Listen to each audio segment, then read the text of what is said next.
All right, I'd like to call the Village of Weston Plan Commission meeting to order for Monday, March 9th, 2026 at 6 p.m. Roll call, please. Cronin, Here. Zagami, Eason. Oh yeah, he's excused. Gert, Here. Hoffman, Present. Jordan, Here. and Loper. Here. All right, number 2, public comment period for items that do not appear on this agenda noted as public hearings. So there's quite a few people in the audience tonight, so items number 5 and 6, it looks like I've got a comment here from Dennis. I'll probably let you speak directly underneath that item because the public hearings, you can speak under those items directly. Anything else that's on the agenda besides 5 and 6, now would be your time to speak if you desire. So the first one that I have looks like Ray Krieger. If you want to step up, just step right up here and you can take a seat if you want. The microphones will pick you up. Okay. And just state your name and address for the record, please. Ray Krieger, 6214 Casey Record in Weston. Okay, thank you. Yep, go ahead. Okay. I'm here in regards to the variance for the sign for the old Get Out and Dance, the Wausau Psychiatric or Weston Psychiatric that's coming in. I understand that the sign is out of compliance right now. Anyone coming down like Egan Avenue to turn onto Schofield Avenue, that sign is in the way of vision of most traffic. There's a lot of pedestrian traffic, a lot of people walking dogs, children in the area, school buses that come down that road in the morning and really have to creep out well over the established crosswalks in order to see traffic coming from the right. I know in one case, I almost hit a woman that was paying attention to traffic coming down from the right, creeping forward, and a woman coming from my left. Pedestrian was well into the crosswalk, thinking she could cross in front of my car, but I would just stop for right away. So I don't know if there's been discussion about solutions in regards to some other alternative or some way that that sign can be moved back or chopped down, something to make it so that you can have decent vision. That's really all I gotta say. Thank you. All right, thank you very much. Appreciate it. All right, is there anybody else online or in the audience that wishes to make a comment?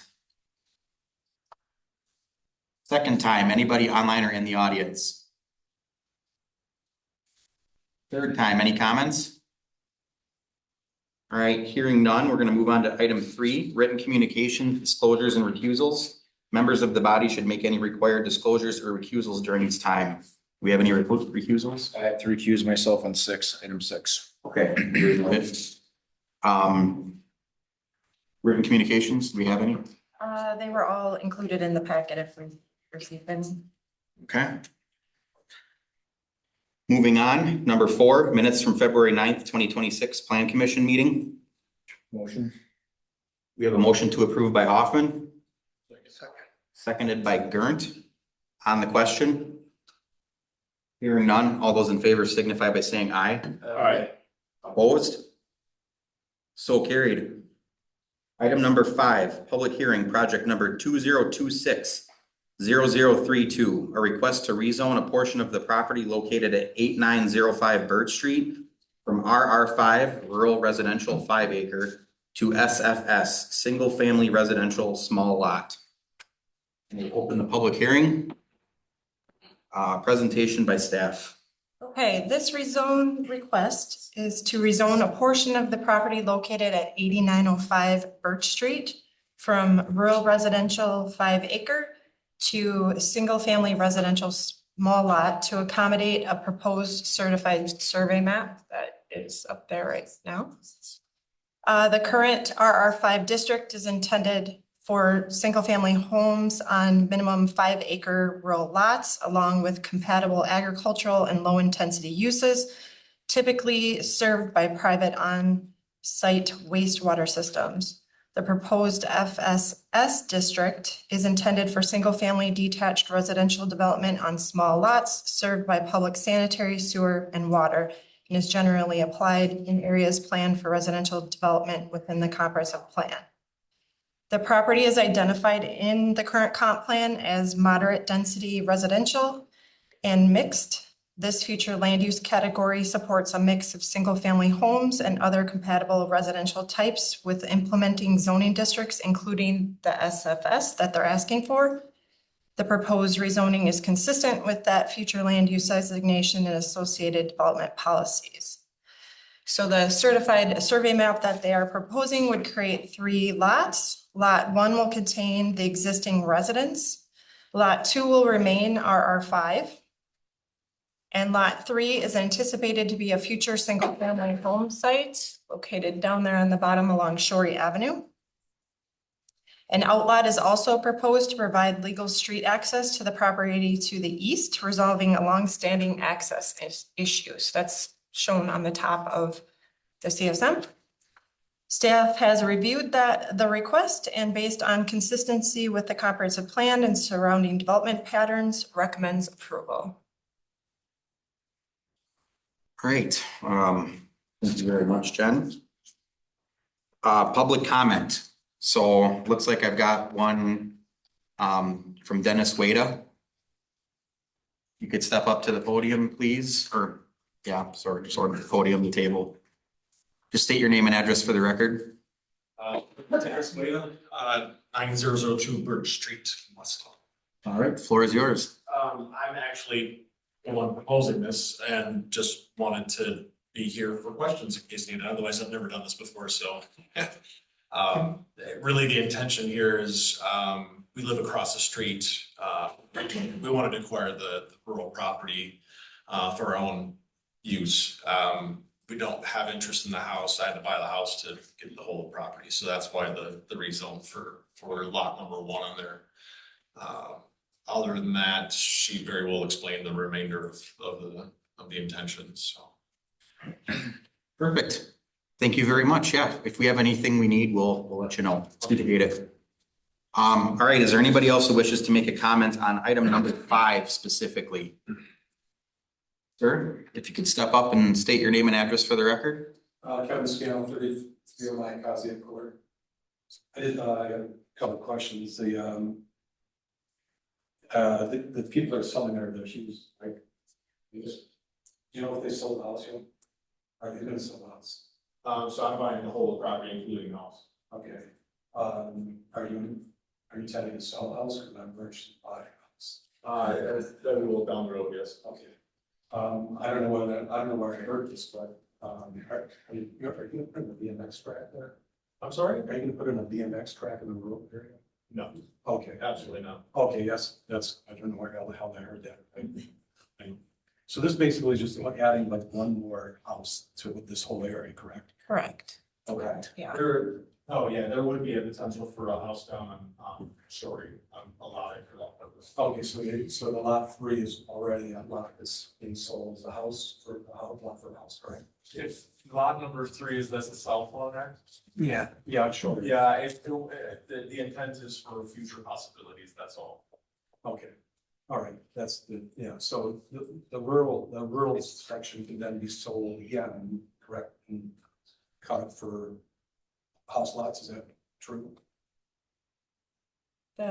They could put one home on that. On a rural lot? Yeah, it has to have a 5-acre minimum, so I suppose they could do a couple of them.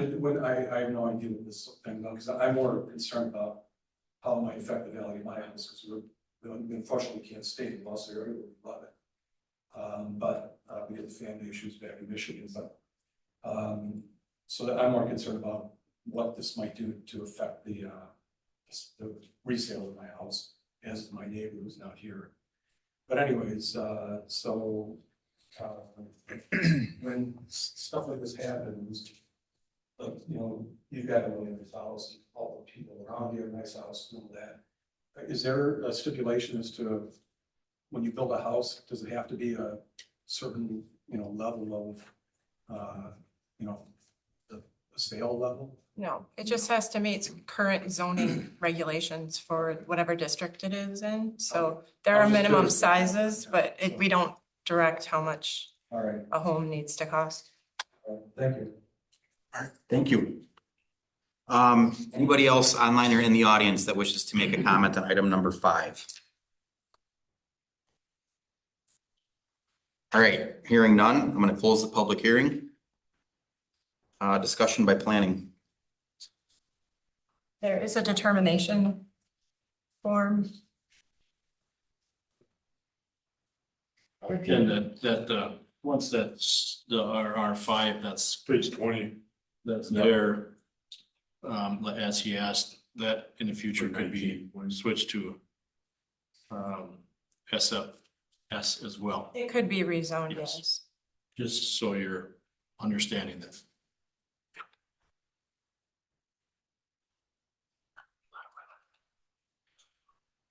Any further discussion? Anybody have any questions for Jen or the property owner?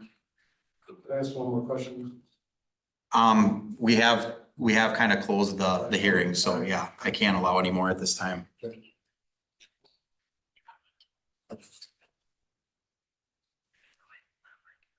All right, I guess we'll move into the determination. So number 1, is the proposed rezoning consistent with the comprehensive plan as is required by Wisconsin statutes? Yes. Yes. Number 2, does the rezoning further the purpose and intent of this chapter? Yes. Number 3, does rezoning address any of the following that are not properly addressed on the current official zoning map? 1, the current zoning map contains an error showing a use or development inconsistent with actual or intended land use. 2, change conditions such as new data, infrastructure, development, annexation, or zoning updates make the property better suited for a different zoning district. Or 3, changes in growth patterns or rates create a need for a rezone. So 2 and 3. 2 and 3. Okay, 2 and 3. Number 4, does the proposed zoning district maintain the desired consistency of land uses, land use intensities, and land use impacts as related to the surroundings of the subject property? Yes. All right, so then item number F, action recommendation to the Board of Trustees by the Plan Commission. To approve the rezone as presented. We have a motion by Mumper. Do we have a second? Second. Seconded by Hoffman. On the question? Hearing none, all those in favor signify by saying aye. Aye. Opposed? So carried. Thank you very much. All right, item number 6, public hearing, project number 2026-0056. A request to rezone a portion of the property located at 7105 Christensen Avenue from SFL Single Family Residential Large Lot to SFS Single Family Residential Small Lot. I will open the public hearing and presentation by staff. Okay, this request is for a rezoning of a portion of the 5.966 acre property located at 7105 Christensen Avenue from single-family residential large lot to single-family residential small lot. The property is owned by Ronald Dombrowski, and he is proposing to sell a 660.64 foot wide strip of land to the adjacent property owner Travis Hoffman. Mr. Hoffman intends to combine that strip with his 2 existing SFS parcels through a future certified survey map. The remaining lot will continue to contain the existing single-family home and remain zoned SFL. And that's what's up on the screen right now. The village's comprehensive plan designates this area as low-density village residential, where both single-family large and single-family small are identified as typical implementing zoning districts. The proposed rezoning is consistent with the comprehensive plan and maintains single-family residential use in the area. Staff finds that the request aligns with the intent of the zoning code and comprehensive plan and recommend approval of the rezoning. Is that it? That's all I got. Perfect. And I just want to publicly state, in case there's anybody online that's not watching a video, that Trav Hoffman did excuse himself and is sitting out in the audience right now. I should have said that before and I missed it. I apologize. All All right, C, public comment. Do we have anybody online or in the audience that wishes to make a public comment? State your name and address for the record, please. Dan Higginbotham, 2625 Northwestern Avenue, also.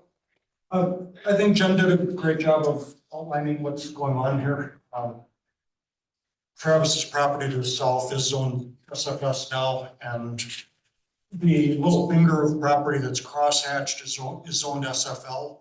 So if Travis wants to combine the parcels, the neighbor has agreed to sell that 33-foot strip. If he wants to combine them, he needs similar zonings.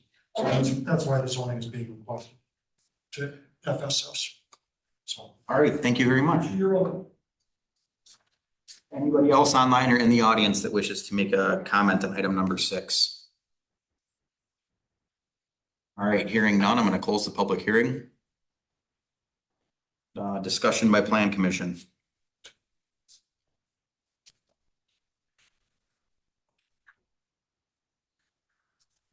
Anybody have any comments, questions, concerns? Travis, I'm just curious what the intent is. To be real honest, there's a trail in there and our kids run their snowmobiles and 4-wheelers through the trail. Virtually the run is useless or the lane is useless to run. So just to combine it, to have it, there's real no intent there. Just to have it is the biggest thing. And have it in my possession rather than just. And I'm fine with that. I just thought it curious that the width is like half the width of a street. So I don't know if this is correct or not, but I believe that when the subdivision was built years ago, Wanda had to purchase that property from him for a potential road that was gonna go through there. That never happened. I believe that's what it was. Jen might know more.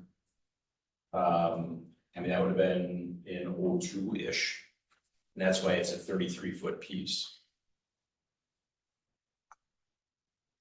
Michael, do you know anything I about that? don't remember. I wasn't here in 02. It may very well have been something that they said they wanted to tie into the cul-de-sac to meet it. Because if you pull that map back up, I think if you even go before that other subdivision, if you look at the Dombrowski house, it's built as if that is a future roadway.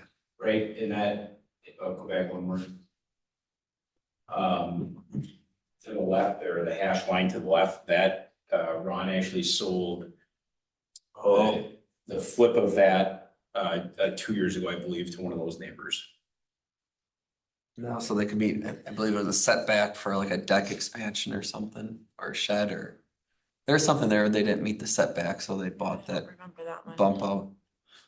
At one point, if you go to the zoning determination form, the zoning map there, I think it could have been for a partial road to connect to get back to that bigger parcel, but you can still get back to that bigger parcel from Christensen, so I'm not exactly sure.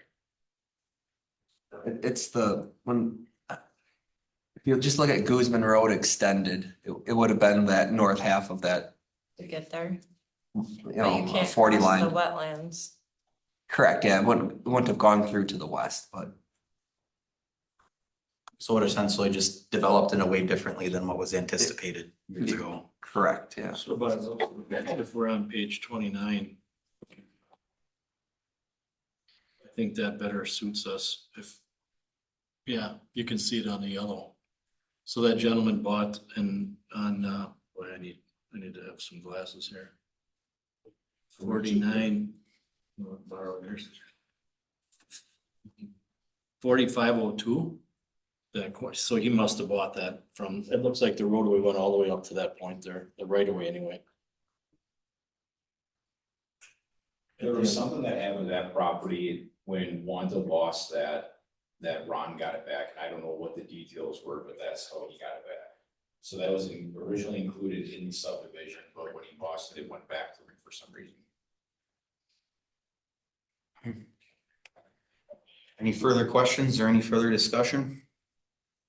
No, it makes sense to clean up a narrow strip that has no value otherwise. Well, not only that, if your kids are using it, And then you don't have to worry about any kind of future access to getting back there as well. The thing that really drove us to do this is, one of the neighbors had a four-wheeler and they're running through there at 11:30 at night on Ron's trails. And my two kids' bedrooms face north, which is where those trails are. So that was really the determining factor to go after it, to get it, just so we could have it. I don't know why you just didn't say that right off the bat, Travis.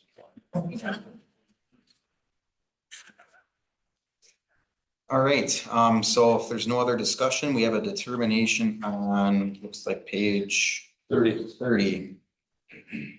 So number one, is the proposed rezoning consistent with the comprehensive plan as is required by Wisconsin statutes? Yes. Number two, does the rezoning further the purpose and intent of this chapter? Yes. Number three, does rezoning address any of the following that are not properly addressed on the current official zoning map? Number one, the current zoning map contains an error showing a use or development inconsistent with actual or intended land use. Number two, change conditions such as new data, infrastructure, development, annexation, or zoning updates make the property better suited for a different zoning district. Or number three, changes in growth patterns or rates create a need for rezoning. Two, all right. And then number four, does the proposed zoning district maintain the desired consistency of land uses, land use intensities, and land use impacts as related to the surroundings of the subject property? Yes. I will entertain a motion. Motion to approve. Motion by Gerndt, Second? seconded by Jordan. On the question? Hearing none, all those in favor signify by saying aye. Opposed? So carried. And then you could just make a note that Travis is taking his seat back at the table here. All right, item number 7, sign special exception, project number 2026-0061. A request for a special exception sign permit for Mako's floor covering 3111 Schofield Avenue. Okay, this request is for a special exception to allow replacement of the cabinet on the existing monument sign at 3111 Schofield Avenue. The proposed sign does not exceed height or area requirements in the B2 Highway Business District. The only nonconformity relates to setback, as the sign is located partially within the village road right-of-way. So it'd be set at a 0 setback. Because the sign is within the public right-of-way, it is considered an encroachment. Replacing the cabinet does not eliminate that nonconformity, so a special exception is required. In addition, an encroachment agreement must be approved and recorded to protect the village's interests, ensure maintenance responsibility remains with the property owner, and preserve the village's ability to access or improve the right-of-way in the future. So if the Plan Commission agrees to the special exception, the village board will take up the encroachment agreement at an upcoming meeting.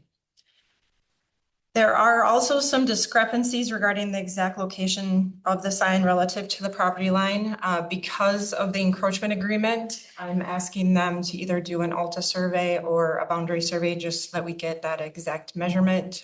If you look, I'm not sure if I put the original 1987 survey in there, but part of the building is also located very closely to the property line. I think you can kind of see it on the edge there. Page 35.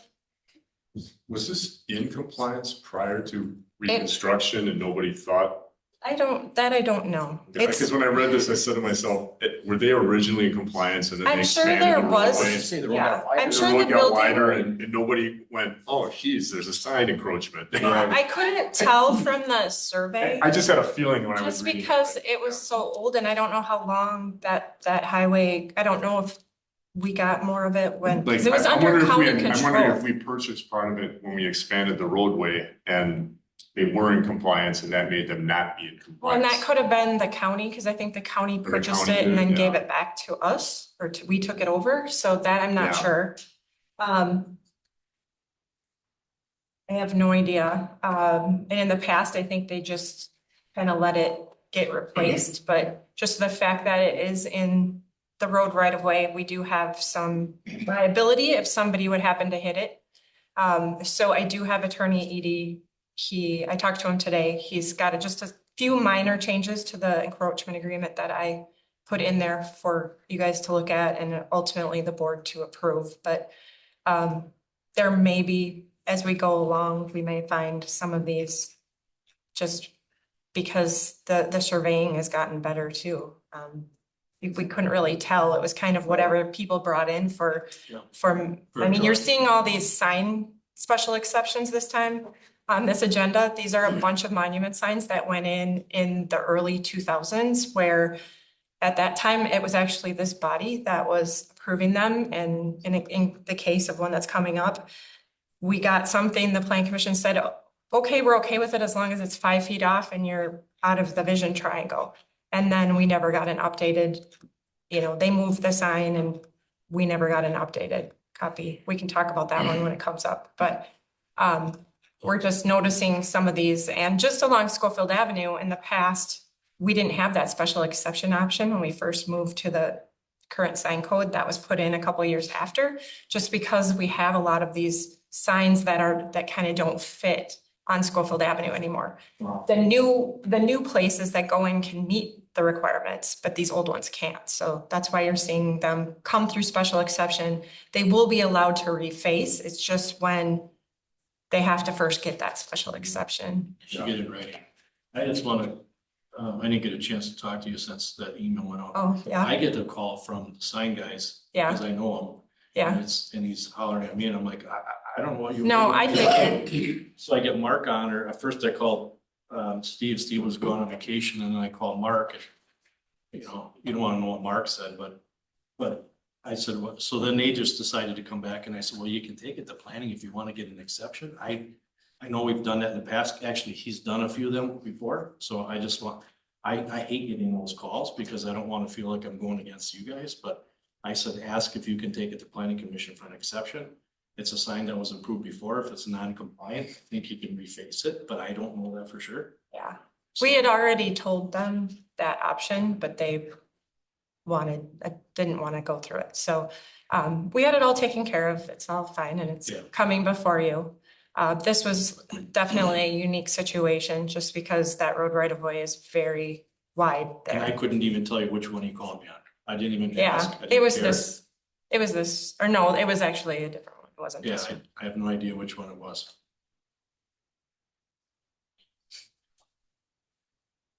So if I'm understanding this correctly, I mean, it's essentially, it looks like it's gonna stay the same size where they're just replacing the cabinet. Is that? Yeah, we're correct? just making the sign, by your special exception, it allows for the sign to be refaced. And so it gets rid of that nonconformity. Sure. And then we have to go a step further just because it For is the in encroachment. the It road is right of right way. Okay. So any kind of structure that we find in the road right of way, we should have some kind of document like this on. We had to do this down at the old Vino Latte, which is now Ozone. That has a really strange, and you might remember that went through. That whole sign is actually in the road right of way and part of their parking lot. So And the attorney was okay with an encroachment agreement, or that wasn't gonna be an issue? no, he just had some minor, he Okay, was beefing up a couple of the spots, otherwise he Okay. said it was good. So I'll just share that with him when he gets it back to me. Jen, is the sign going back in the same spot or is the sign getting pushed back off? It's in the same Same spot. spot. Just reface It's it. just, we don't have very good measurements on where the sign is. Hello, can I speak? I'm Matthew Clark. I'm from the sign vendor that's working on this one. Matt, if you could just state, I know you already had stated your name, but just once Sure. state your name and address, please, for the record. Yeah, my name is Matthew Clark. I'm 1711 Shearing Road in De Pere on behalf of Mako's. All right, go ahead. The intent with the sign is they're going to leave the foundation and the post the same. They're just going to slide the current cabinet and shroud off and put the new one on exactly as it's in the sign plan there. So they're not planning to move anything. Honestly, that's simply just a cost savings. And as you know, as long as everything's all structurally sound, which I think they've done that already, that's the plan. They're just gonna swap out what's there with what you see in the plans. All right, thank you very much. Yep, and you asked a question about the surveys as well too. We're aware of, we're gonna be doing an Alta survey at some point. Perfect, thank you. No problem. Anybody else have any further discussion on this? Before anyone makes a motion, there is some recommended language that's on page 38. You may want to reference if you're going to make a motion. I'll make a motion to approve this special exception sign permit from Aquas Flooring with the three additions to it. All right, so we have a motion by Gurnt to approve a special exception sign permit with the three conditions listed on page 38. You have a second? Second. Seconded by Zegami. On the question? Hearing none, all those in favor signify by saying aye. Aye. Opposed? So carried. Item number 8. Sign special exception project number 20260062. Request for a special exception sign permit for Weston Psychiatric 6307 Schofield Avenue. I'll give Jen a break here. So the applicant is requesting a special exception sign permit for the existing monument sign located at 6307 Schofield Ave. The applicant is proposing to replace one of the two existing business cabinet signs. Back in 2008, the existing sign was not located in the Plan Commission approved location and was moved without the staff notifying the staff. So as a result of this, the sign is no longer complies with the current code requirements, and the applicants must obtain a special exception permit to remain in its current location because of the following nonconformities. It is exceeding the maximum height requirement and exceeds the maximum sign area. The proposed sign height is 10 feet tall and is actually reduced from the existing height. However, it does not meet the required minimum setback of 10 feet as the sign is currently located 5 feet from the property line. Additionally, the proposed sign area of 97.71 square feet represents a slight reduction from the existing sign area, but exceeds the maximum permitted sign area of 64 feet. Because of the sign does not meet the required setback and maximum sign area standards, the request for a special exception sign permit is being brought before the Plan Commission for consideration. Where exactly All is this right. sign? It's where the Get Out and Dance used to be. Yeah, and Yeah. one thing I do want to point But out, there's the- just kind of on his comment earlier in the meeting. 6307? Yeah. Yeah, so back in 2008, there was a complaint when the sign went in about not being able to see around it. And that's essentially how we found out it was in the wrong spot. So building inspector Scott Tatro at the time was out there along with Everest Metro at the time. And they looked at it And and. is this another Stan Podleski project? No. Stan No. Francis. I was gonna ask, is this another one that was in compliance as originally built and then became Well, non-compliant? It got moved because, and Travis has gone back out there, this is a flatter portion of, it was actually supposed to be closer to the corner is where the sign was approved. And it was approved there initially. It was approved And they- closer to the corner initially, and then they moved it this way because it was flatter. So there are pictures in the file that Scott took out there, and at the time, it met code. It was 5 feet off. It met, and it was far enough away, it didn't impede the vision triangle. This is a very strange corner anyway, visually, so you have to, in order to see no matter what, you have to kind of come up. You stop behind and you have to come up. Because it's making a curve the other way. Yeah. And this one's coming. So they determined that it was okay where it was at, so nothing else kind of happened with it back in 2008. But this does not meet, And you our said current public code. safety went out to look at it since and they're okay with it? we didn't send them back out. But we haven't, as far as I know, had any more complaints on it. So my question would be, when it was approved, when it was originally approved, it was supposed to be 5 feet back off of Schofield Ave. And it is still 5 feet off It of is Schofield still. Ave. It just got moved We got more Parallel. over to the west. Okay. Closer to the parking lot, there's probably. And at that time, 5 feet was, Well, there's Acceptable. stormwater, there's stormwater drainage. If you look at it, there's contour, it's all, look at the contours, all those lines up here are contours. The aerial looks better. Contours going down to the pond, and this is the lowest part of the pond.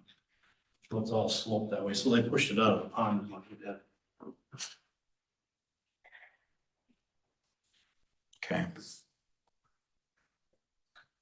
And it's not, I mean, all they're doing is Affecting- putting a new face on affecting it. the vision. Yeah, they're basically, this is another cabinet change. Well, so the original, It's dropping down a foot. the site plan, or the plan, the original spot was right in that little nook of It's the. actually on that site plan. if No, you- go to the other way, Roy, on the other Yeah, side it's of like that that dimension. other line. It's this little gray thing here. Yeah, That's the original location on the site plan for the sign. yeah. And then they slid it up there because of, I think part of it was buried. I don't know, or if they just saw the 5 foot, and so they went 5 foot and put it in. Yeah, because ultimately, it looks like that grade's okay where that's at, where it originally was at. Yeah, I mean, it's a little slope, but it's still flat-ish It's gotta be there. on the high side of the contour though. It is, yeah. There, because you're not gonna, with that parking lot being right there, the way the curving was done, that's not gonna drop down instantly. No, it doesn't, and then it comes. So is this what we've heard on a prior comment, is this the sign? yeah. From, So you're saying coming down Teagan Lane, But Tegan's that road on the right, so if you look left, if you look left, the sign blocks oncoming traffic. You can see where the stop line, oh, you can't in there. I got Google Maps. Can you pull up a Google? Where the stop It'd line. be is, different you'd if have it to go was, if it farther. was a Not straight just at the intersection. my office. The address, just put in 6307 Schofield. That one's a tough one because the way the road is pushed out to the north, further west side of their property, the harder it is. It brings it more in your vision triangle than anything. You can see if you're coming. I think you went too. Is that too far? Yeah. Right where the car is, yeah. Michael's getting there. well, Jamie's doing it. Oh, Jamie, whoa, Jamie. I know. It's big shoes to fill. Is that helpful? I mean, it's a little flat where it's showed on the plan, but That is tough. That's a tough spot. And you're out, look how far out you are already. I live over there. I drive that. I come out there. I would say you can see that. Yeah, I mean, I'm Sean, I'm one. One over, yeah. So do you come out this way, Travis? And So what are your thoughts on it? Is he allowed to do this without recusing himself? I'm serious. Yeah, well, yeah, don't answer I'm that. serious. Because this is a public hearing, right? I mean. It's not a public hearing. No, okay. I mean, I would like to know his opinion. I just wanted to raise that before he gave it. And that's 5 feet off right now. That's what they're telling us. sure don't look like it, because where's the right of way? I mean, the sidewalk is roughly 5 feet wide, so if the right of way is the back of sidewalk. It's gotta go beyond, I mean, well, I shouldn't say that. I suppose you have a triangle. That's in the corner for right the on your property line? It is 5 feet. I didn't think it was either, but I went out there, the snow was there, so I measured to the north side of the sidewalk and it was 10'5". Okay. Jen, if that sign was to be permitted today, what would that setback have to be? Well, it'd be 10 feet back because it's 10 feet tall. It'd be right where it was It'd be the before. height of the sign. Where it should have Well, been. no, I don't think it'd be right where it was. I mean, No, I'm saying where it should have been before, the first time around, before they moved it. It should have been in the green, it should have been in that green, so if you go back to the picture, it's right there. And was that why the sidewalk was designed like that, around that sign for the setback? Or, excuse me, the curb for the parking lot? I mean, how many accidents? I mean, I'm not, maybe, I don't know. You hate to have them spend money to tear out the foundation but it is I mean, do we know how many traffic stops? Or accidents? We'd have to ask Mountain we would have, yeah, we would have to ask the police department. I don't know, I just, can see the point. yeah, I can too right now. I mean, is there something that we can just push this a month out and get some information? Yeah, you can do that, yes. I mean, this one is a little bit difficult. It's definitely, And the way you're looking right now, looks like, is that sign, what is on the top of that? Is that? It's empty. The wax sign's so- out of it. It's not there right now, right? I mean, if you No, had, they took the face off. Right, you ain't seeing through it. I was just gonna say, you're seeing through it right now, right? Because there's, but it won't be that way. When you're looking otherwise, I think the road might not. My question is, you look at it from this angle, right, and you're how many feet from that sign? If it's a 10-foot setback versus a 5-foot right now, if you move it back 5 feet, which. I mean, my question is, how much of a difference would it? Well, how wide is the sign? Does the sign say it's proposed? Do you know how wide that sign is? Set in there, yeah. What does it say on that plan right there? It says 124 inches 105. for the whole base. I thought I saw on the previous slide. So Travis, I mean, you take half the sign. So if you look at your vision where you were, Jamie. Now, you take half the sign, you're about where that center pillar is, just to the right of the telephone up in the top part. You would have a heck of a lot better viewing. You would see the traffic that's backed by auto select anyway. I can see a vehicle through that sign. Is that what I'm seeing? I think so. I don't know. This one's a tough one. The hard part is it was okay before. I don't know if it was placed where it was okayed.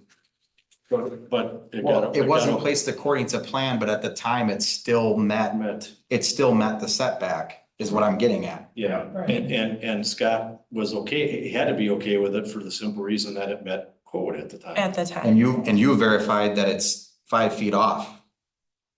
Correct? Well, it was all full of snow, so like I said, I just went to the other side of the sidewalk. And hoping the sidewalk, south edge of the sidewalk is property line, right? Hoping that it is. Yeah, I don't know, yeah, exactly where that is.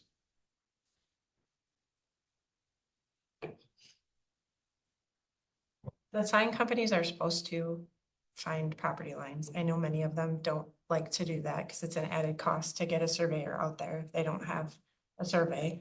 It took us a little bit to get this plan, the plan that you have in there. All we can go by is what they tell us, and many times, like, we have enough history now in our system that we have the old plans that come up, a different sign company does it, these things aren't matching, so that's what's coming up and the issue that staff is having. So so back in 2008, if this plan had come to us with the sign where it is shown right now and where it exists, would it have been approved? Yes. Yes, it will. Then I'm done. I mean, I understand the concerns and I'm not trying to discount any of that, but I spent a number of years on the fire department. I don't ever recall getting called to an accident right there personally. I mean, I can't. Obviously, we don't have hard data, but I also live not too far from there, so I don't see incidents there ever.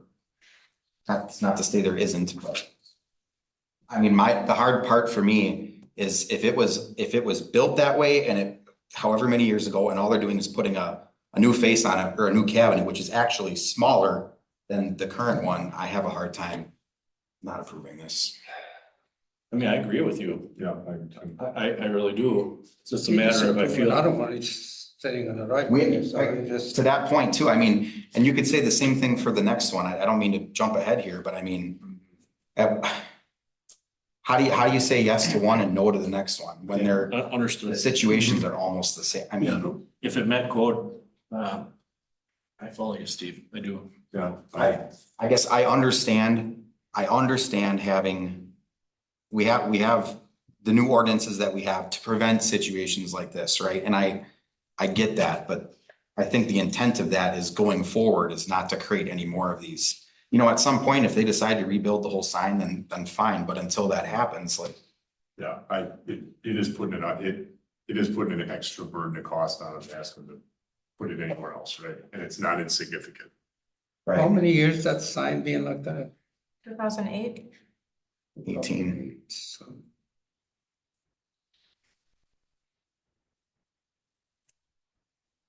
What's your thoughts, Hushain? well, we just approved one, just exactly the same thing. It's I actually mean, we can't closer. approve that, not to approve this one. then why did we approve that one? We shouldn't approve it. It should be the same for everybody. I think the tough part about that one is, I think that one's, I don't know if the viewing coming out of Quick Trip is as bad. It's almost the same angle, actually. I Yeah, don't know if anybody really complained about that. I don't know, tough spot. The other hard part about it is, and then there's a legal issue because we approved it way back when and now we're telling them to move it. No. no, I think if back in 2008, if it would have been approved that way on a plat, I mean, Yeah, well, and that's why Scott, when he went out there, was moved, it was still in compliance. right. But it got approved 2008. Nobody noticed that. Did you notice that they approved it? That's what you said. You noted there was a complaint on it, right? And then Scott went out back in 2008, checked it. It was still in compliance, even though it wasn't initially where it was said it was going to be on the plat. It was affecting the viewing, the vision triangle. It was with the compliance. It was But now it is not because of because of the new code. it doesn't work that way. I mean, it is sitting there just because we changed the ordinance, we make everybody change it. It doesn't work that way. Well, it lost normally that would have been the case and you never would have saw this. But the problem is it lost its nonconformity Right. because it wasn't put in the right place. And that probably should have, It should have been replatted right away and addressed. Staff should have Yeah. probably went further with getting him to move it, but at that time, they didn't proceed, so. Yeah. It's unfortunate, but now we gotta deal with what we have. Yeah. So on page 54 are maybe staff filled that out for you, but there are criteria that you're supposed to go through for signs in order to give the special exception, so.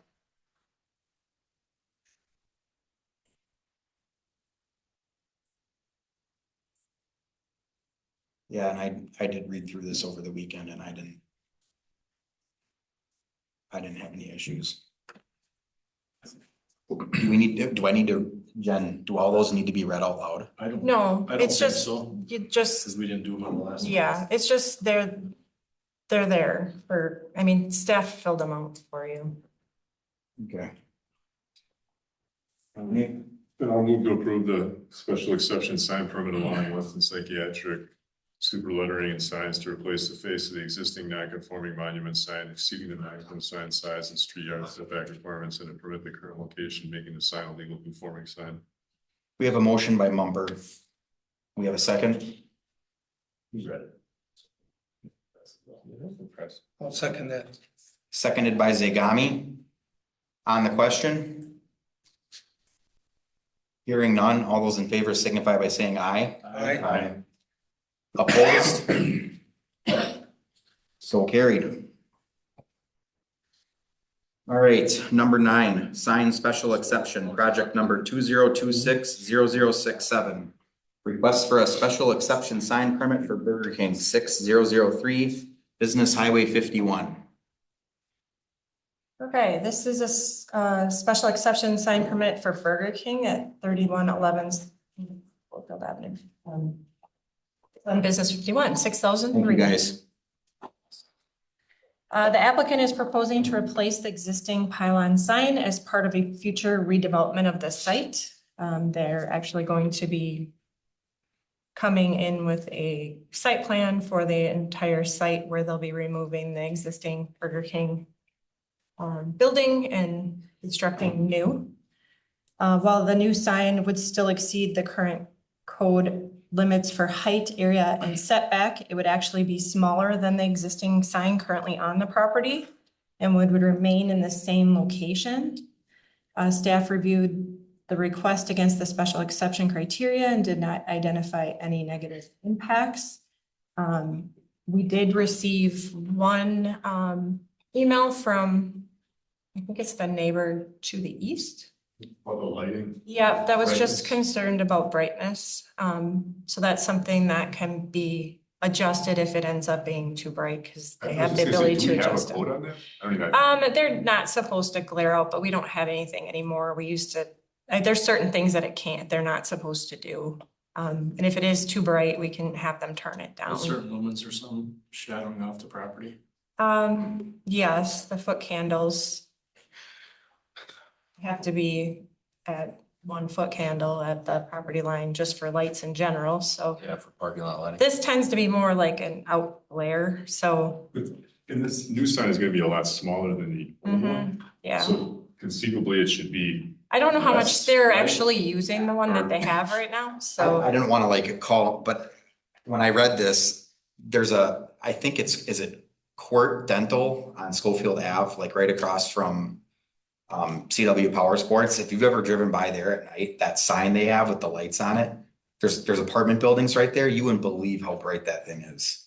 And I'm like, if I lived in those apartments and had to deal with that all night, I mean, I'm assuming it's new LED and they got it really. it's constantly changing, so it's always flashing because it's their Oh, it's their picture board or whatever. Yeah, there are some, so if we do get complaints on them or we notice them going too fast, there are requirements on how fast the message can change to kind of avoid some of that, so it's not like constantly flashing at you. I was I'm respectful of hearing it's too bright, but I also said this sign's gonna be quite a bit smaller. I mean, it's. For someone who's like sleeping there, I don't get it. Sure. Well, this one isn't, it's going to an electronic message board from just putting, so that's some of it. They don't have an electronic one there. McDonald's does. Where do we have which neighborhood would that be? There's a house right to the east. The first one on the left? They're kind of up on a hill. Yeah, they're higher than Burger King, so they're looking right at it. Yeah. Cause it goes up. I bet, yeah, but for them, I bet you know, maybe the sign itself would be high enough, but maybe the letterboard. But I mean, you're looking at that straight on. I mean, they're not looking at like this. They're just looking at it. They're looking at the side It's of it. I'm not sure how. both sides of the pole rather than. I'm confused because you're not seeing the side of it. If you're back in that back part of where I can't remember. the It's people's gonna name. face north south. You're staring straight west at that sign and you're at the skinny part of the sign. You're not Correct. looking at the end, so I'm not sure how that would affect. Well, they them. just, that was their comment, that Okay. they just hoped it wasn't going to be bright. Was there signage on the back of the building that potentially would have on the, No. and you don't see, it's nothing on the new site plan has been given out or anything? That they would have anything to say They're about actually it? sliding the building, I think. Yeah, they're rotating. That actually is the site plan. Yeah. We haven't reviewed it yet, but this is what they met with us and they're proposing, but it hasn't gone through staff full review yet. So it's actually gonna turn. Yes, Okay. yeah. The drive-through will still be in the same spot, but the parking lot is moving to the north. So the building actually will be Too much. in front of it. Well, no. Cause the sign is numbered, what is that, 23? I think so. And this area is proposed to be the playground area. Yeah, that's the an playground. Outdoor playground area. As they go back with an altar one instead of the side one. Yeah. There's a story behind it from the owners that was conveyed to us by Yeah. by the group, yeah. So there's an intent there.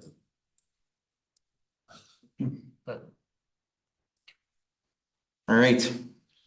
Anybody have any further discussion? Any questions?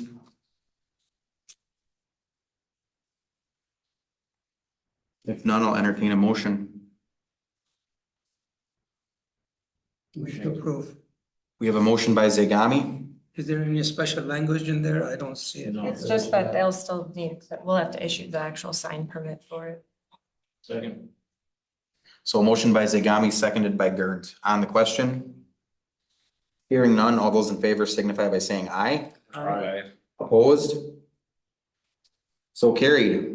Item number 10, final plat approval, project number 2026-0017, final plat of Hinter Springs, second edition, Timber Ridge Builders Riverside Land Survey. So the final plat for this, or the preliminary plat came through. Thank you, sir. Have a good night. Planning Commission and the board last month. The board adopted it via resolution 2026-007, subject to the same conditions that the Planning Commission put on it. The final plat has been reviewed by staff. And That was in bad. for compliance with chapter 74 of the village code and chapter 94, applicable engineering standards and the conditions of the preliminary plat approval. There's still a few things from preliminary plat, such as the development agreement that will be going to the board.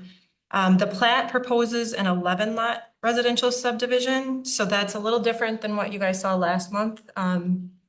Originally it was 13, but they did come in and do a 2 lot CSM along Birch Street. So those have already been divided off. So the remaining 11 lots are coming forward in this second edition final plat. The proposed home values will be very similar to what is already existing in Hinner Springs development. They're doing single family and then twin homes on the smaller lots. The street will include standard urban improvements, including curb, gutter, and sidewalks. Approval of the final plat would be conditioned upon compliance with the preliminary plat conditions, execution of a development agreement, and installation or financial security for required public improvements prior to issuance of any building permits. Staff recommends that the Planning Commission forward a recommendation of approval of the final plat to the Board of Trustees, subject to the conditions that are outlined in resolution 2026-008, which is their draft resolution, and it's included in your packet.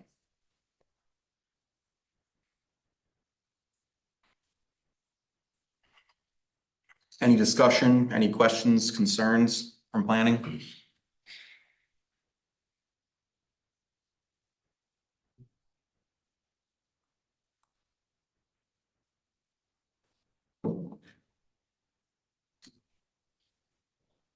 Do they have a proposed, is that still zoned lot 127 and block 132? Is that the remaining that's not locked off there? Are those still available for multifamily, or how are they planning to use it? I see there's 2 entrances in and out of there, but I'm assuming there must be some kind of multifamily in there potentially. Those are single family lots. They're all single family. Also, so the lot 127, that would be a lot in the backside. Oh, nice. Okay, Yeah, so you they're- just have a bigger lot. Yeah. Okay. I mean, they're all still zoned multifamily, but they're not proposing to put multifamily in there. So you don't have to change the zoning for that, huh? It allows single family as a permitted use. Nice. Multifamily gives you the gamut of all the zoning or all the home types. So 133, 134, those are just larger lots at this point. Yeah. So they're not proposing any breakup of 134. No. I mean, the power line easement and other stuff is kind of running through a large part of that they can't be built on anyways. Isn't there, Roman, isn't there some kind of regulation against being under the power line? Don't you get like a nervous twitch or something like that when you start? You develop one, being too close to it, yeah. I think so.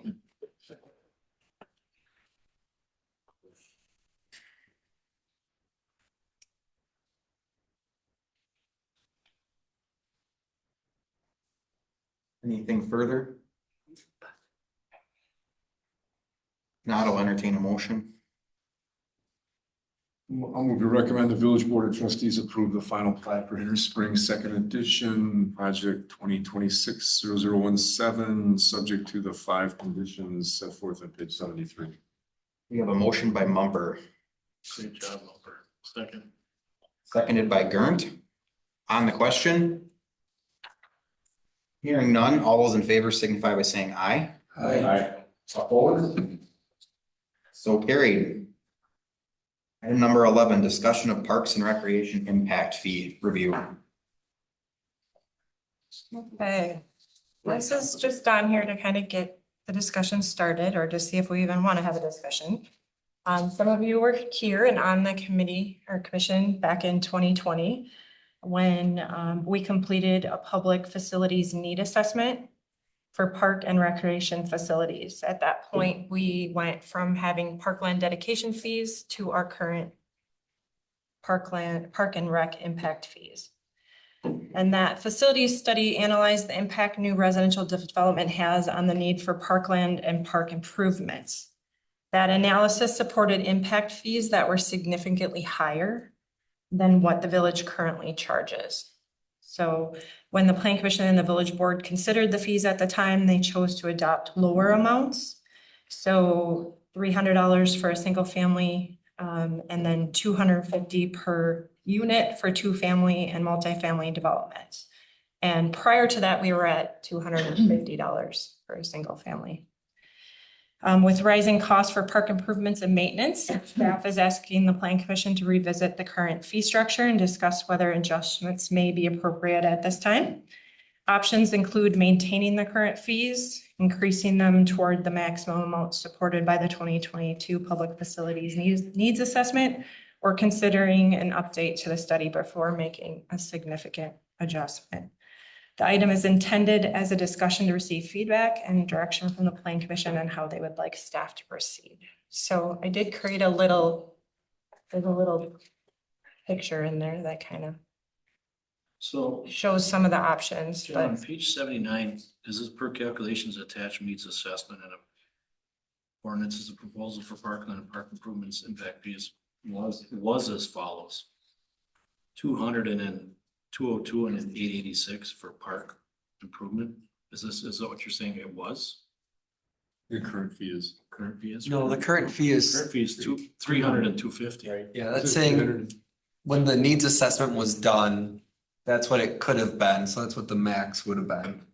we kind of went through, so we had the whole project done and it came up with like a big number, and then the commission at the time started talking about having fees for parkland and fees for park improvements. So kind of breaking fees off for maintenance. So Mark Roffers went and we kind of redid it. So that's why it took till 2022 to adopt it. Because in 2020, we had kind of gotten the plan done right at about the time COVID was coming. And it had that big number. So for the single family residential, it had up to $1,000 that we could buy based off of this study that we could legally charge. This all came up from the 2018, the change, the landowner's bill of rights. There was a bunch of different things on how we handled land use regulations, and one of those related to parkland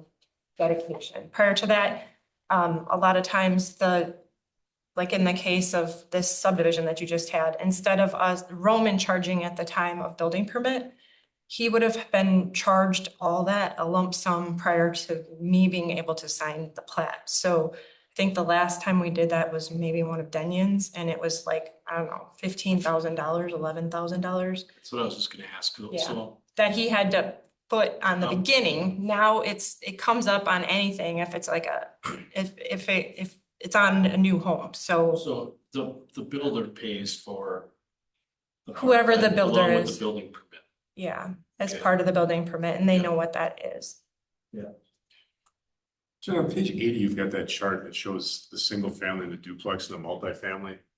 And it shows the current fees. So that's what we're currently charging. And then it shows, and psychologically, I just was struggling with this. And then it says moderate increase and then maximum increase. And I went, like, if someone came to me and said, hey, last year the fee was 300, we're gonna do a moderate increase and it's gonna be 600. I'd be like, whoa, Yeah. like that's 100% increase. yeah, that's, Yeah, well, that this is doesn't just, fit my moderate. yeah, well, this is just for discussion. That would Okay. be a somewhat moderate compared to the $1,000 that Okay. the current And that just- assessment would allow for us I to hear do. you. It just bothered me. I went, that just doesn't Yeah. bother. Yeah, me. it seems like it's an awful lot. So I think what we asked was, what are the competing communities around us? Where are they? We're lower than a lot of them, like Rib Mountain. A lot of them have recently gone up. I don't know if Roman had a chance to look at them, but Mark did have those numbers in the original plan, so there are further, but I do know Rib Mountain is like $1,000 right now for theirs, and I don't know what the city of Wausau But in his original, he had listed that because I think the committee, and so these are 2020 numbers. Back then, the city of Rib Mountain, oh, he called it the city of Rib Mountain. It's the village of Rib Mountain was 650 per unit.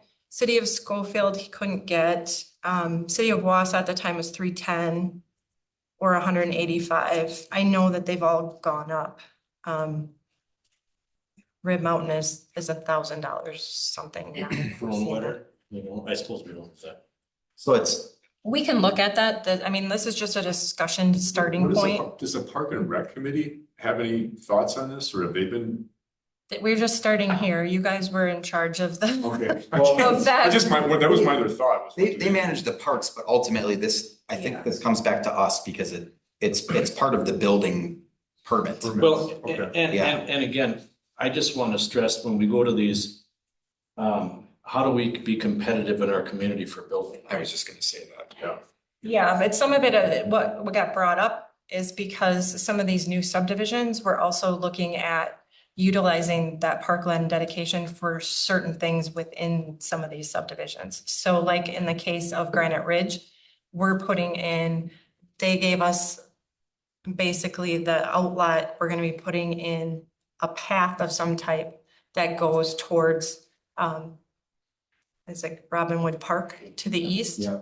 The Hinter Springs, Michael has to put in a small path to get out to, Camp Phillips this year or next year or soon. Yeah, like the one we're proposing for Coronavirus, we were gonna propose 50% of parkland, and then we would give 50% so they could actually afford the equipment to go in there, because they can't afford that. Yeah. The other option they suggested was, how about we'll take it all for equipment and maintenance for our prior ones, because we don't have any money to pay for replacement of the existing ones.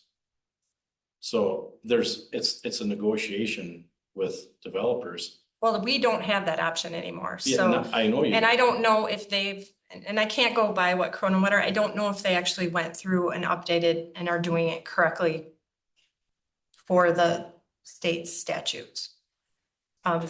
Because if they're still doing parkland dedication, I mean, you can still do parkland dedication, but if they're charging that parkland dedication fee and they never went through this needs assessment, then they're not supposed to be collecting it. Sure. So right now, we're kind of in I struggled because things have changed a lot in the last, I mean, we're in 2026. This was looked at in 2020 and had a pretty high number that we didn't go with. So I mean, we could go a little bit higher, I would think, and still not have to do a major look at it again. Where do these fees, when we collect these fees, do they go into the village's general fund? No, Or do they go into a Parkland specific? Fund, and we're supposed to use them for the specific purpose within 7 years. So anything from Granite Ridge is going to filter to that path. Anything that's out now in Green Tree Acres is going to go to Mockmuller. We've kind of put it towards the parks that are in the areas that these A are. way to get to that park, right? Yeah, so they could be Walking going, trail, like, helping with the sidewalk to get Yeah, out there, Yeah, like that. So I understand the fee and I understand the importance and I understand that costs have gone up. I just didn't want to be in a situation where we're just raising extra dollars and then it's, where is it going? That's. no, it's that's why going I'm to. just That's why I was asking, what maintenance. is the Parks and Rec Yeah. Committee, like, where, you know, where are they at? where are they If at? it doesn't have a specific park area, it may go like your Misty Pines one, that area over there or anything would have gone to Kennedy Park, that kind of thing. So it kind of depends on where it's at. Some of these onesie twosies probably go more towards like something at Kennedy. More so than, because we don't have parks in all areas, but we try to filter it towards either something within the development. We're starting to see more of that, like in the case of Granite Ridge. But I it think- also costs a lot more, so I completely understand that the costs have gone up. I think the hard thing is when you read the affordable housing stuff, that's exactly what they hit to is municipalities can help by lowering some of their fees.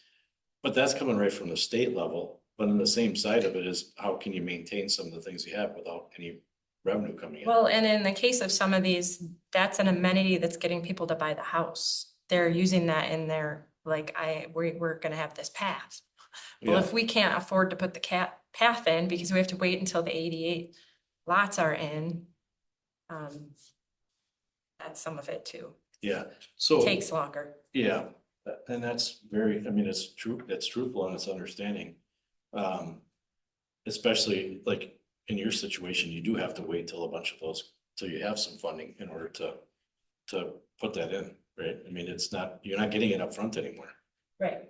Yeah. So you have to wait and pull that off of every permit or building permit that's being pulled in the subdivision. Yeah. From an affordability standpoint, we haven't changed the new home permit fee since 2018. So that hasn't fluctuated at all. Yeah. Is there any way, can we just, being we're just, I don't think we're gonna be determining anything tonight, so. No. Can we ask staff to get reports on? I mean, it's a phone, I mean, it'd probably take 15 minutes for somebody to call each one. Oh, yeah, we can do that. I do. At with these fees. I would We like need to- that too. On that, to your point, it's not 1,000 in Red Mountain. It is 650 per unit regardless of what What unit it is. unit it is, Okay. yeah. I'd also be curious to get some feedback from the Parks and Rec committee as to like, where are you at on, So, how do you feel about your funding? You haven't, you know, I don't know. so the if other they- thing is, what other part does, is parks strictly, is there a certain percentage that goes from the taxes that go to Parkland? Or how do you, what supports the park then? General fund. And like the pool is room tax levy, we take 40 out of that. Oh, no, I'm sorry, we take 40 out of levy for the pool. So they're part of the general fund. You say for the pool? Mm-hmm. Okay. Yeah, I mean, if you gotta think about, I mean, you know, let's just say that you had, I don't know, 50 new homes built in a year. So you charge $300 a piece, right? I mean, I'm not trying to make it sound that $15,000 is an insignificant amount of money, but in the grand scheme of our whole budget, like, it's not, like, we make a change in this, and I get it, like, I'm on board with that, but it's not gonna be like a significant, I can tell a you. huge amount of money. I can tell you, I think the great thing is the way they have it set up now is because it doesn't put all that burden on the developer. And you can pay for it as you're pulling your permit, but it does suck for you guys. You know, just lumping that and waiting that amount of time to do anything. So are you, right now, when you do that, are you guys focusing, are you looking at your existing parks? And are you utilizing them funds as they come in? Or let's just say we got a 100-lot subdivision and you got $300 a piece, so you got $30,000. But only 50 of those are done and you've got 15,000. You're allocating that for a pathway to get to a park or some way to get to there through the subdivision, which is a great thing. Then the other $15,000 goes to maintenance on probably that nearby park, I'm assuming, or wherever you would need it. It depends on what, so in the case of Granite Ridge, it would go first towards the creation of that path. And then when it was like, say it was completed or we did it and used other funds or it became a capital project, then that would go, the rest of it would go towards maintenance, but I believe only a certain, I have to look at that because I don't know if when the plan commission did it, I don't think you went with the broken apart. It was just a straight fee and that could go towards either maintenance or basically park improvements, but it's primarily going to improve. So when Parks just redid a bunch of their parks. That was all from that ARPA funds. Oh, it was. Yeah. That's what I was gonna say. Where did Otherwise, that all this come would from? have Because there was a been- lot of money. Yeah. that's what I was Otherwise, speaking to this would earlier. have It's kind been of utilized for some of them and it would have been done a lot slower. The thing about that though is it's one-time use. You can't use ARPA funds to Yeah. fund Yeah, wages like for the fire. It doesn't work that way. So yeah, we had to have specific projects and that's what we chose to yep. do with it. I agree with Gary or Steve or whoever said it, that, you know, it'd be nice to just see where the surrounding communities so that we're competitive. Yeah, I would like to, I agree. The hard part is we don't have all the history where the budgets are, where there's deficits, where the money's at, you know, to try to make educated That's why I decisions. think we just do the market thing. I think. Yeah. that's it. We do get a lot of development here and I think part of that is because we're competitive. I'd like to Keep it that way. keep it that way. Roman, when they do a building permit in Red Mountain, do they do that parkland on the permit as well? Based on their fee schedule, that's what it looks like. It's under that section. Do I'd they have a have to surcharge check. like we do? Um, So that's where some of it, like, they get an initial shock in the beginning, because our permits are always gonna be $1,000 more than what we get to keep, because essentially we give back $1,000. So if it's a $2,500 permit, we're only keeping $1,500, because 1,000 goes back to them. The builder or whoever took the permit up. Yeah. Once you get final occupancy. Mhm. Yes, yeah. So, you I know, think if like, that's explained to people, right? Yeah. I mean, back in 2017, I did a county-wide fee assessment compared to our fee schedules. And I can pull it up right now. And we were very competitive then for new home permits. And we're still competitive, if not more competitive. A $300 increase on a new home permit, it's just getting passed to the purchaser. And they're more concerned about what countertop they're putting in their kitchen. Yeah. Which is a great way to spend money. So. Or cabinet. I mean, that's the truth of it. When looking at, and you're gonna see in future agenda items this evening, you know, the value of houses has almost doubled over the last 4 years on what a new house is. And that is not solely materials. It's just not, because the materials haven't stayed at that elevated rate. In my opinion, there are some experts in the room that might be more closely tied to those products, but what we're seeing on paper is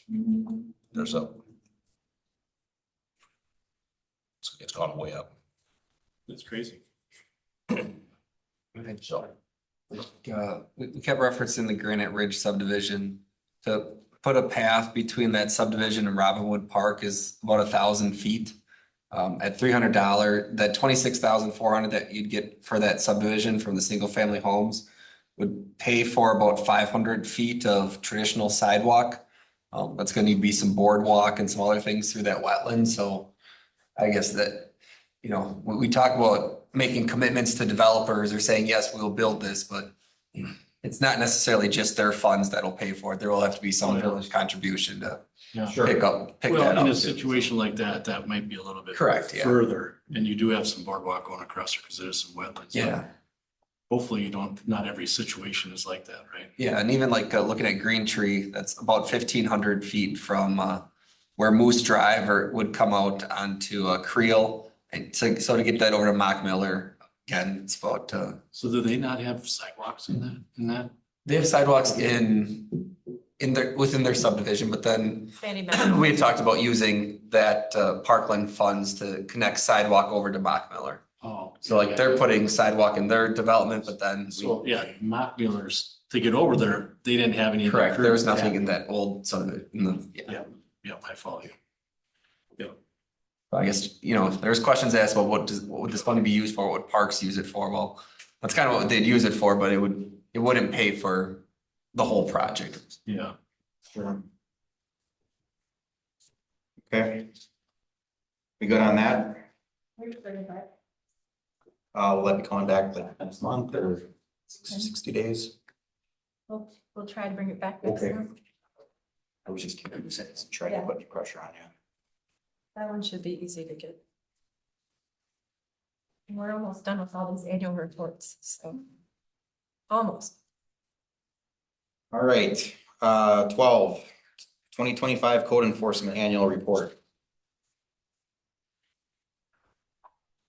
So this is a report that was shared at Community Life and Public Safety last week.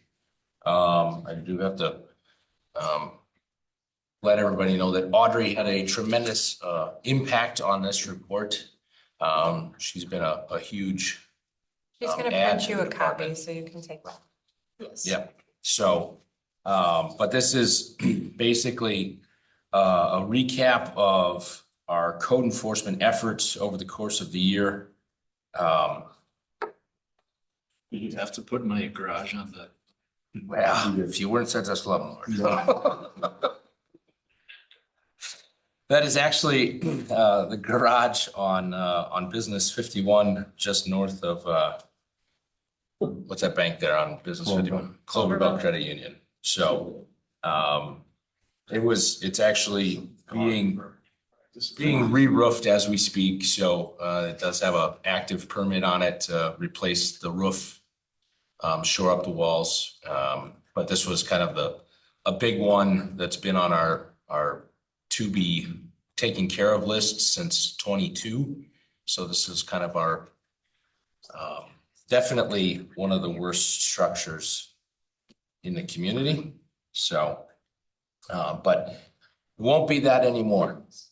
So essentially the report goes into detail as to the volume of complaints that we handled in 2025. There's 279 complaints in 2025. 88.7% of those cases were resolved in 2025. And a large part of that is due to our partnership with Mountain Bay Metro PD. They have two CSOs that they send the village's way when they're not in school. What's a CSO? The community service officers. That are, yeah, so the two officers that we have, basically they're doing code enforcement work with us instead of. Pretty friendly guys too. Yeah, yep. So, which really helps out when you get situations where the property owner or resident is resistive to making corrections. They'll probably get a little more ground than you do. Yep. Or Travis. So we could get you some fake badges, maybe. We already got body cameras for this sort of stuff, but that only goes so far. So, but it's a really in-depth breakdown of what we were able to accomplish last year. Audrey's responsible for all of the wonderful graphics in here. Absolute whiz with Excel and Word. So some of the highlights are on page 93 or page 5 of the report right there. That's a new graphic that we created for this, but that'll also be going on the website. And then let's see if I got anything. We are tracking through the online portal our case time to completion and case time to first inspection. So it's giving us some metrics that, so areas that we can definitely improve on go forward in 26. So most of these, are you encouraging them to do these, submitting these online? Yeah, I mean, that's definitely the place to track them. Place to go. If someone doesn't submit it online, and they contact staff. You will. Staff does put it in on their behalf. It is standard policy that we don't follow up unless they give us contact info. However, a lot of people, if someone submits it online, we do send them a response email, letting them know that we've received the complaint and that we'll be following up with it. With the complaint is preferably within 5 days, but sometimes that doesn't happen due to staffing. But one of the reasons that this is here for you guys is the zoning violations are also tracked, so that's why I wanted it to come here. This actually came to Clips last week? Last week it went to Clips, and they're primarily, they deal with more of the nuisance, that kind of thing, but we do have zoning enforcement issues that we have to deal with and we track. So that is a part of this document too. So that's why I wanted you guys to see this document also.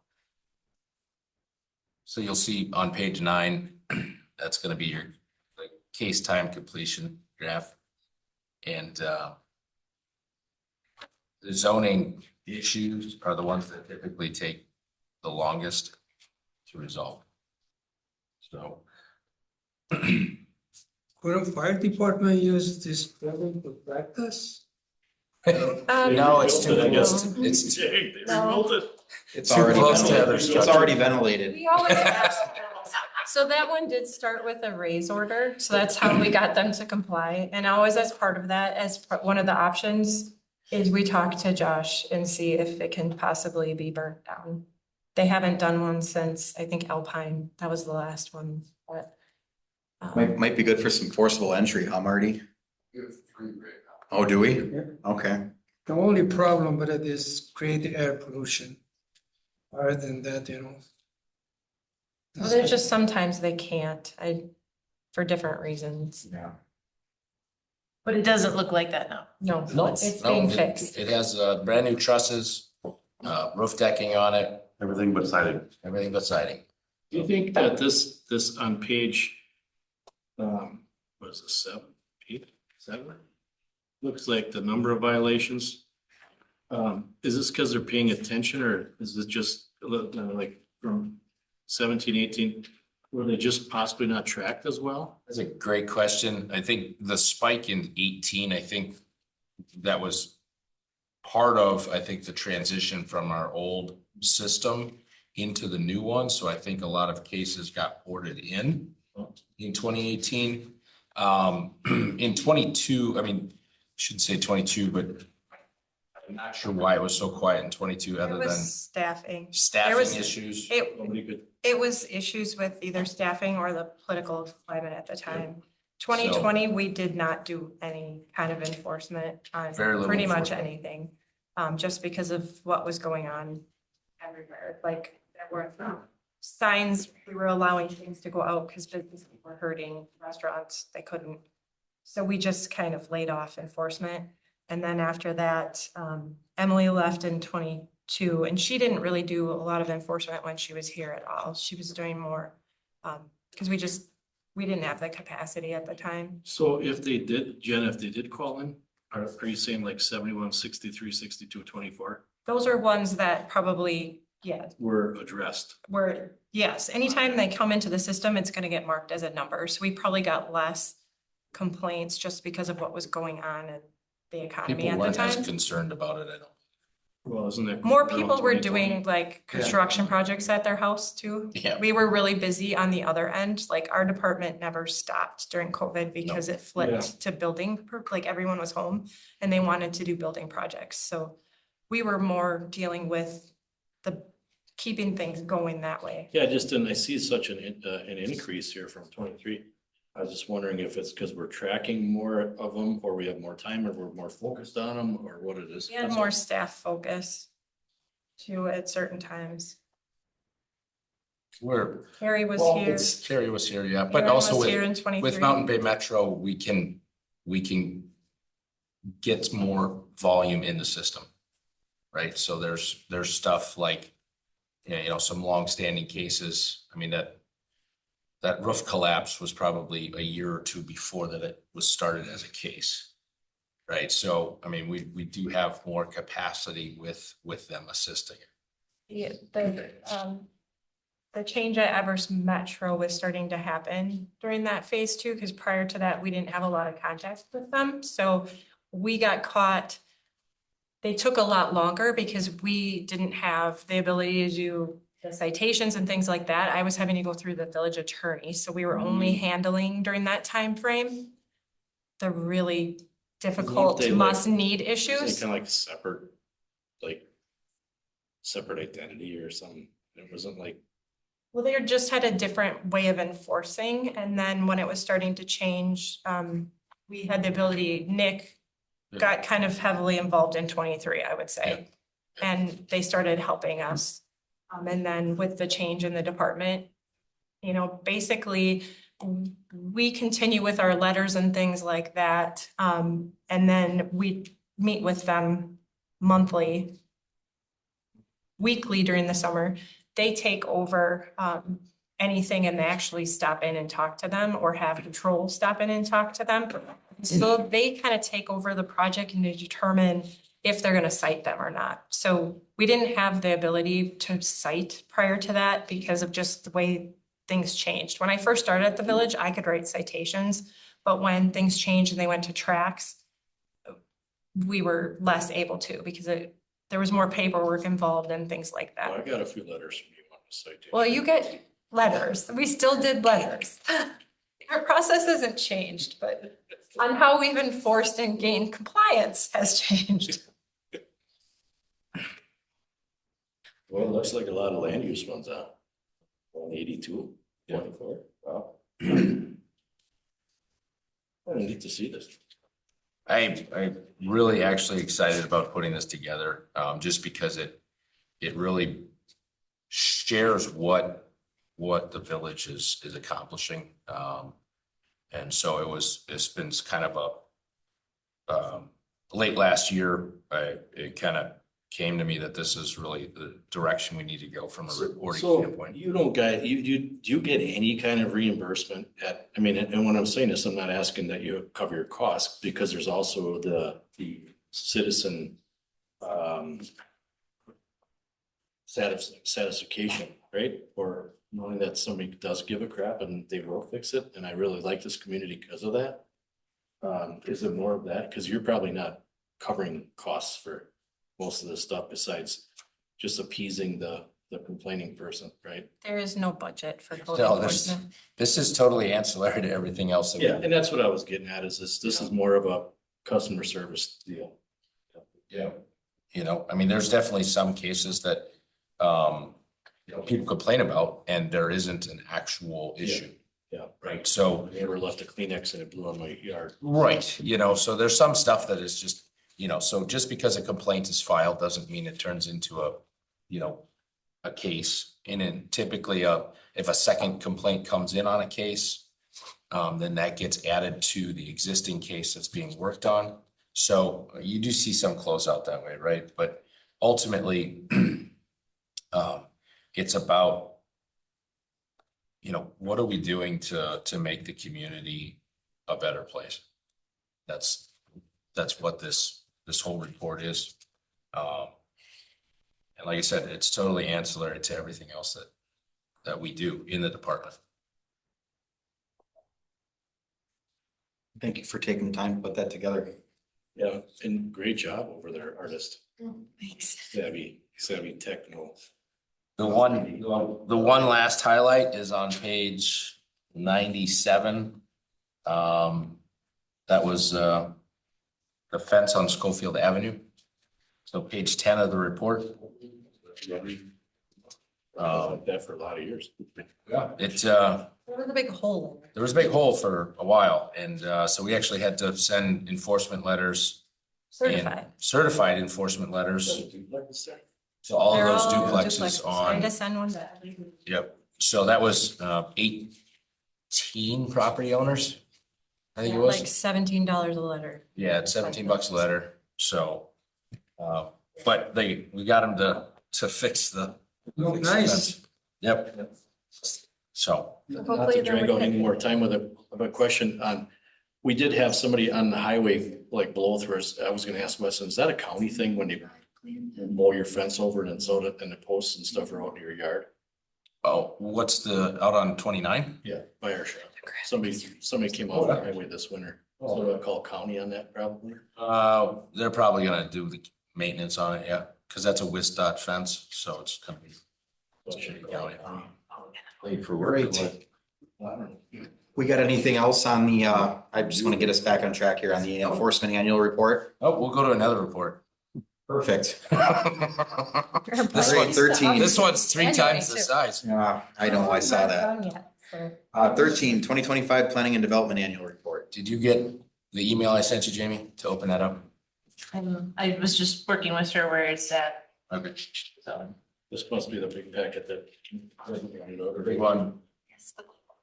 We thought it was gonna be done, but then we needed It's to add some more stuff. unfortunately, And it might get bigger. Yeah, so this it is won't get draft. too much bigger than this. This is the draft copy that you have in your hands. So it's not an official copy. But the intent of this report is to I like more activity that, or a large portion of the rest of the activity that the department does during the course of the year. So starting out with the addition of Fabic out on Highway J, that's what our cover photo is. And we can we'll let you peruse through it. But again, Audrey really does deserve a round of applause for her work on this report. I just think up of ideas and she turns it into what you guys see here. So it's going to go through a lot of data, a tremendous amount of data in here. The introduction on page 4 has our total valuation for building permits issued in 2025. And going back through historically and making sure that all of the data is correct has been kind of the big hang up, making sure our numbers are really accurate. So 48 million in valuation was 2025's permit value. So that's what, you know, the applicants placed on the applications for the valuation of their projects. But that's not even close to the largest year out of the last 5. 2023 was 91 million in valuation. That'd probably be partially because of Amazon. We had a lot of stuff, a lot of commercial stuff that year. It was Amazon, it was Green Egg Turner Community Center. I know that we think that, you know, that those sort of projects don't add a tax base, but they do add construction value to the community. So, That one would.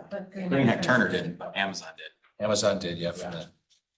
But it's still like, when you think about it, not from the actual like tax revenue generated, but there's still $32 million of business that went through the school district for Green Egg Turner Community Center. That's still jobs that are being done in our community. So it's not a net negative. Right. It's not. Even though it doesn't roll on to our tax base, it's still work that's being done, you know. So like when I look at stuff, it's a commercial building to me. It doesn't matter how it gets taxed, right? So that's how it gets looked at from a construction standpoint, right? So there's still value to that building. Annual net new construction that you see on 5, that's data from finance and what comes from DOA. Okay, so that's the figure that they have for our value adds. Okay, then we roll into you know, some CSMs that we did. The one annexation on page 6. I don't want to skim through everything too fast, but there's a lot of data here. So there's page 8 has everything that this body did in 2025 from a review standpoint.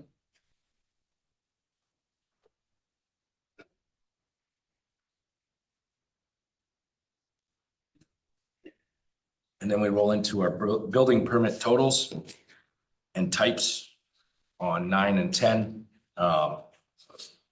When we look at permits, it's an all-encompassing number that has special assessments in there. It's basically everything that's run through our online portal.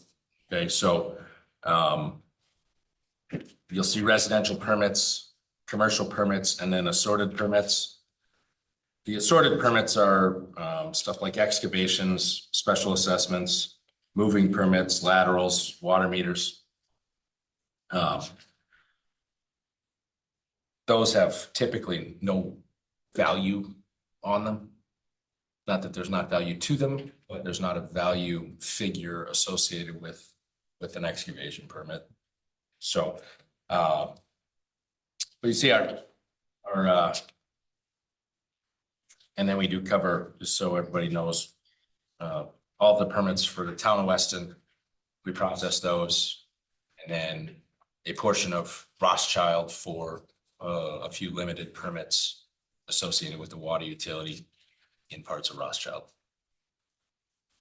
And you'll see on page 10, the giant green circle or part of the pie, that was new home value in 2025. And the small portion was everything else in 2025 from a residential standpoint.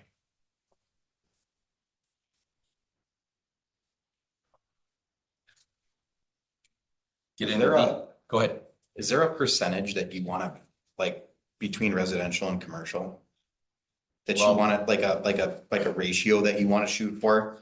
I don't want to be in a situation where you have too much residential growth, which causes you to sprawl out and it makes it harder to keep, you know, kind of, I don't want to throw anybody under the bus, but you read things online, sort of like Croninwetter right now, they struggle with the commercial. Yeah. And it ends up hurting them as far as tax base and everything goes, so. So historically, because I've been here so long, when I first got here in 2003, everything was residential. So that's when Tappy went in, and then all of a sudden it got to a certain time frame, and then the commercial went up, and the residential went down. So if you build it, they will. It kind of just keeps going like this because, in 2007, that was kind of the last subdivision for a while because that's when the housing market went down. Well, instead, during those timeframes, we were building a lot in the industrial park and it was all the commercial. And it's kind of now flipping back. We didn't have a lot of housing up until the last couple of years. I would say without the vision of building that industrial park, there wouldn't have been any industrial without somebody taking initiative to build it. But you gotta have a place for people who are gonna work at all those jobs Oh, to yeah. have too, You so bet. I mean. You bet, yeah. So if you, That makes sense. you can fast forward to page 27 because it'll answer. Oh, is that where we're at now? Page 27? Well, we're gonna skip about 12 pages. I wasn't trying to be rude. It's all, the 12 pages we're skipping are very detailed housing numbers, which I really encourage everyone to look at because it is a really large financial dive into the housing units that we've added over the last 30 years. 29 as of last year. But page 27 is going to be our last 5 years for total valuation by sector. The sectors being residential, commercial, industrial, and public. So that's kind of our 2025 pie chart there. Vast majority is residential for 2025 when you're looking at the dollar figures. But going back to, 2023, for example, so it was a big year for industrial and commercial, or industrial and public sector that year. So much bigger than what we had this year. So it is, to Jen's point, it is just kind of a cyclical effect to the construction. And then our equalized value on 2020 or on page 28 over the last, since 2018, up 800 million, I believe the figure is, since 2018. And then we get into some maps for where all of the housing and projects were 2025.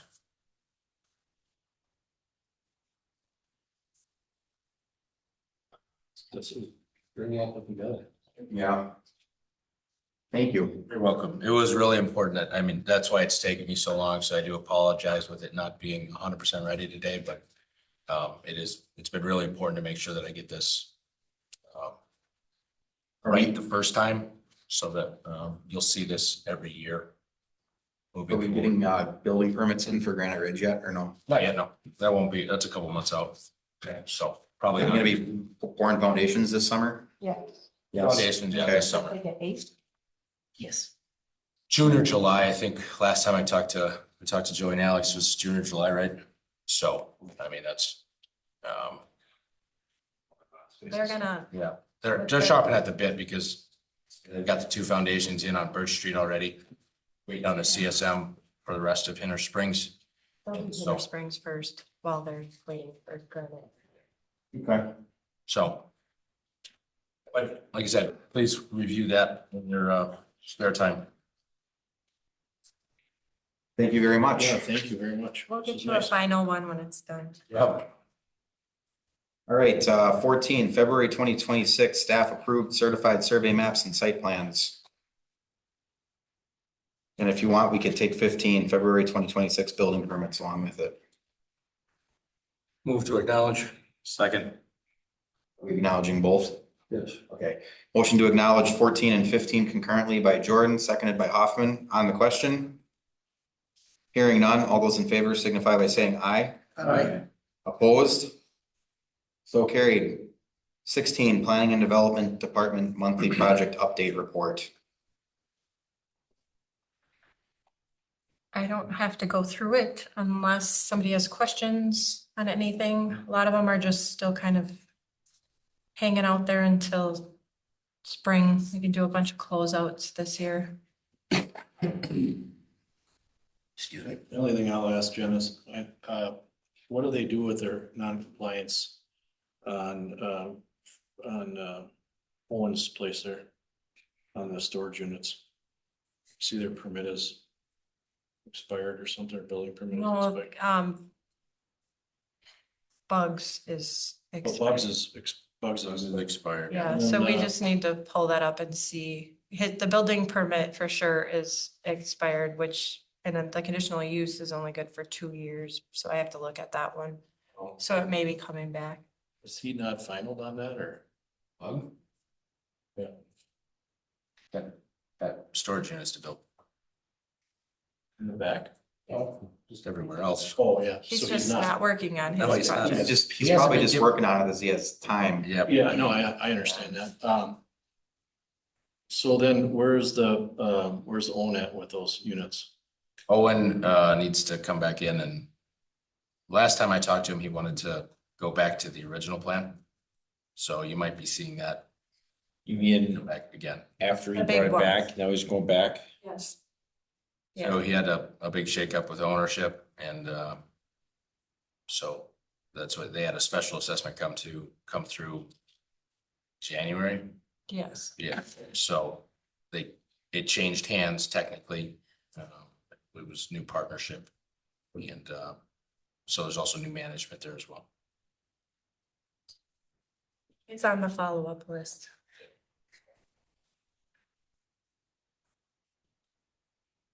All right. Anything else? No. All right, announcements and commissioner remarks. Gary, you have anything? Thank you. Roy?